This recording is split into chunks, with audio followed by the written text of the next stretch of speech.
Paulo disse: já é hora de despertarmos do sono, porque a nossa salvação está agora mais perto de nós do que quando aceitamos a fé. Se há na terra um povo que pode tornar suas palavras do apóstolo, é que conhece o tempo, esse povo é o povo adventista.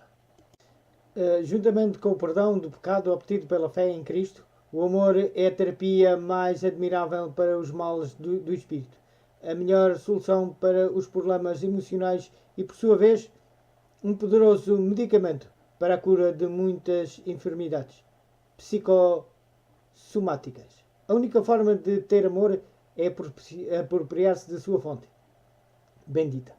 Cristo Jesus, por isto, o apóstolo Paulo aconselha, para que Cristo habite pela fé em vossos corações, a fim de, estando enraizados e fundados em amor, poderdes perfeitamente compreender o amor de Cristo.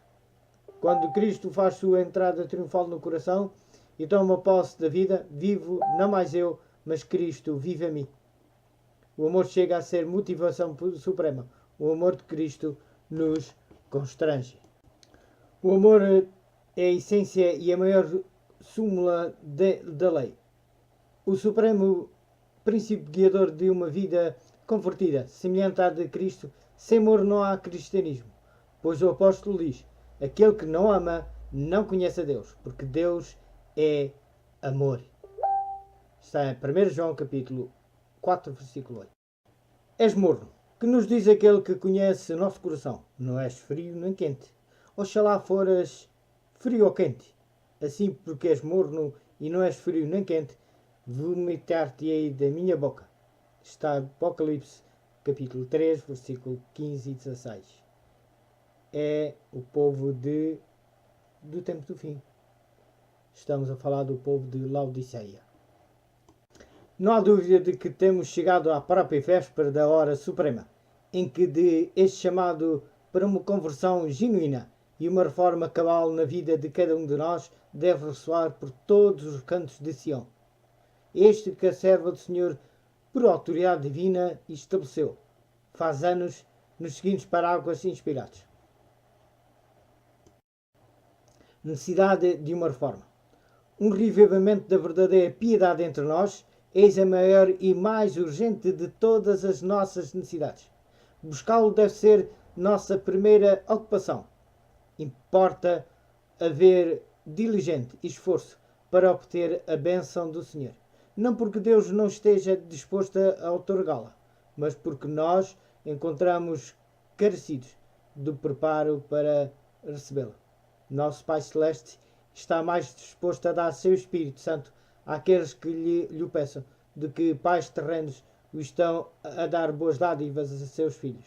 Cumpre-nos, porém, mediante confissão, humilhação, arrependimento e fervorosa oração, cumprir as condições estipuladas por Deus em sua promessa para conceder-nos sua bênção. Querido Jesus, aos teus pés depois quero depor a minha vida, os meus pecados, as lutas, tudo aquilo que sou, senão somente pó. Preciso de ser transformado e de nascer de novo. Ajuda-me, Senhor, a ser fiel a Ti em todo o meu viver. O povo de Deus não suportará a prova a menos que haja um revivamento e uma reforma entre o povo de Deus. Mas esta deve começar sua obra purificadora entre os ministros. Ou seja, uma reforma dentro da igreja, não outra igreja. Será também esse tempo um tempo de angústia moral. Durante esse tempo não haverá mediador.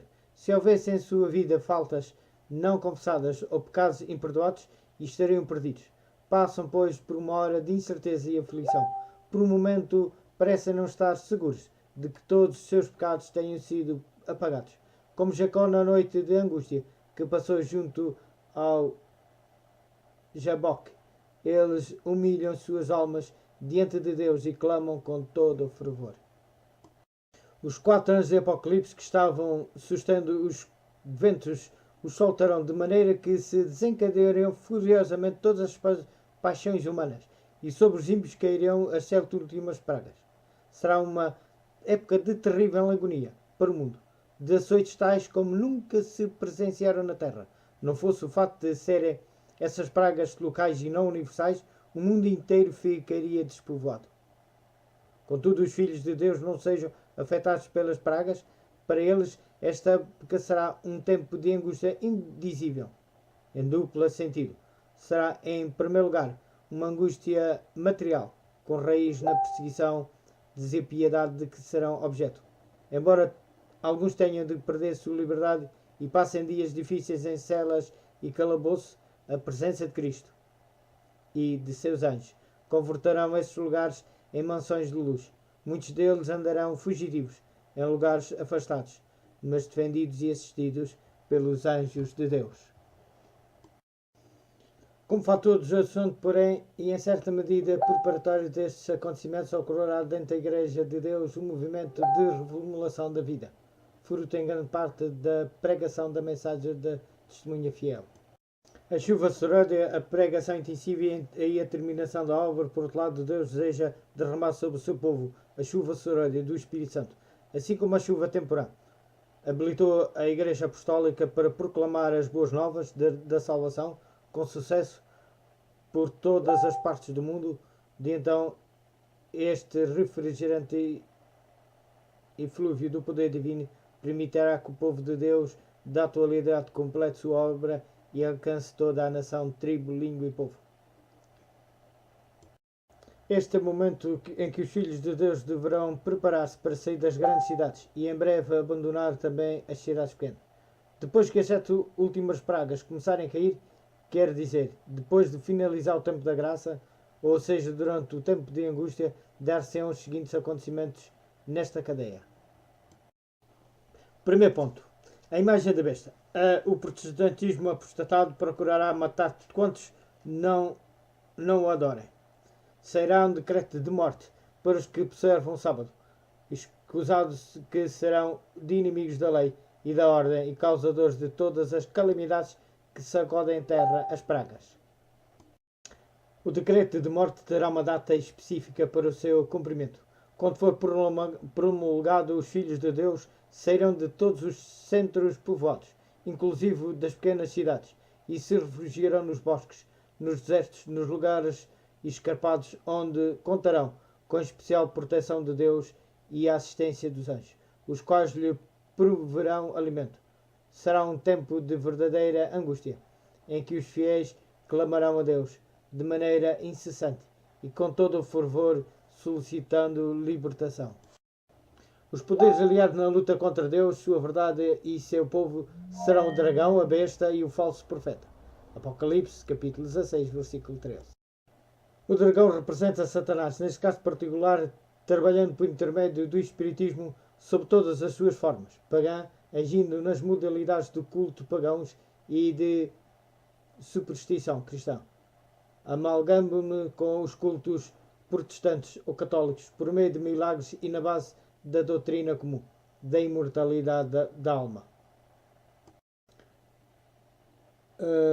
Na base da doutrina comum da imortalidade da alma, científica sob o nome de parapsicologia e outras denominações. A besta é o papado e a Igreja Católica, e o falso profeta é o mesmo poder que é representado pela imagem da besta, isto é, pelo protestantismo apóstata confederado.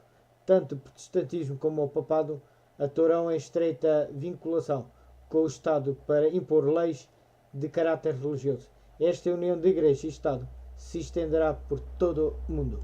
Armagedon, o ato seguinte do drama milenar da luta entre o bem e o mal, é descrito precisamente sob a sexta praga. Ou seja, o Armagedon, o profeta viu sair da boca do dragão, o espiritismo, da boca da besta, o papado, e da boca do falso profeta, o protestantismo, apostas, 3 espíritos imundos, que são espíritos de demónios, os quais farão grandes sinais para enganar e irão aos reis de toda a terra para induzi-los à batalha final contra Deus, seu povo e sua verdade. Está em Apocalipse, capítulo 16, versículo 12 a 14.